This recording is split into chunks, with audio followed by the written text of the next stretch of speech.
ব্রাহ্মণবাড়িয়ার বিজয়নগরে অনিয়ম, দুর্নীতি ও চাঁদাবাজি বন্ধে দিনব্যাপী কাজ করেছে শতাধিক সাধারণ শিক্ষার্থী। 10ই আগস্ট শনিবার সকাল 11টায় উপজেলা নির্বাহী অফিসার সৈয়দ মাহবুবুল হক ও চম্পকনগর ইউনিয়ন পরিষদের চেয়ারম্যান আনোয়ার চৌধুরীর সহযোগিতায় ও অনুমতিক্রমে এ কার্যক্রম শুরু হয়।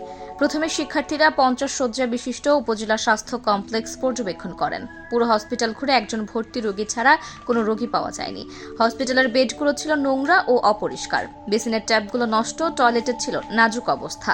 পরে শিক্ষার্থীরা উপজেলা পরিবার পরিকল্পনা অফিসার ডা মাসুমের কাছে হসপিটালের বিভিন্ন অনিয়ম ও দুর্নীতি বন্ধ করতে এবং রোগীদের যথাযথ সেবা নিশ্চিত করতে কিছু দাবি উপস্থাপন করেন।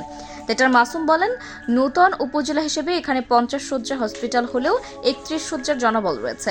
জনবল কম থাকায় কিছু সেবা দিতে ব্যাহত হচ্ছে। এক্স-রে করার জন্য নিকটবর্তী উপজেলা আখাউড়া থেকে একজন সপ্তাহে 2 দিন আসেন।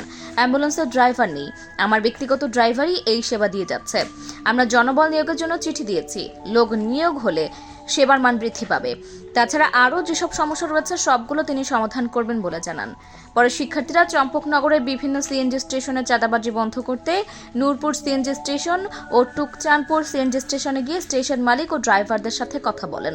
তথ্যে বেরিয়ে আসে শুধুমাত্র চম্পকনগর থেকেই মাসে প্রায় 5 লাখ টাকা চাঁদা ওঠে। চাঁদার এই ভাগ লাইনম্যান, মালিক সমিতি, থানা ও মসজিদ সহ বিভিন্ন স্থানে যায়। নূরপুর সিএনজি স্টেশনের মালিক মুসা মির বলেন, আমরা প্রতিদিন 2 জন সিরিয়াল মেইনটেইন করি। সিএনজি অটোরিকশা থেকে 20 টাকা করে নেয়। আমাদের রুম ভাড়া মাসে 2000 টাকা, মসজিদে দেয় 1000 টাকা, পুলিশ ফাঁড়িতে দেয় 500 টাকা। বাকি টাকা আমরা 2 জন নেই। তাছাড়া আমাদের এই স্টেশন থেকে প্রতি রাতে পুলিশ ফাঁড়িতে একটি সিএনজি দিতে হয়। শিক্ষার্থীরা বলেন, বৈষম্য বিরোধী ছাত্র আন্দোলন যে বিপ্লব ঘটিয়েছে তা আমাদের ধরে রাখতে হবে। রাষ্ট্র নতুন করে সংস্কার করতে হবে। কোনো প্রকার ঘুষ, অনিয়ম, দুর্নীতি ও চাঁদাবাজি করতে দেওয়া যাবে না। আমরা ছাত্র জনতা মিলে একটি দুর্নীতিমুক্ত, আলোকিত, স্মার্ট বাংলাদেশ গড়তে চাই।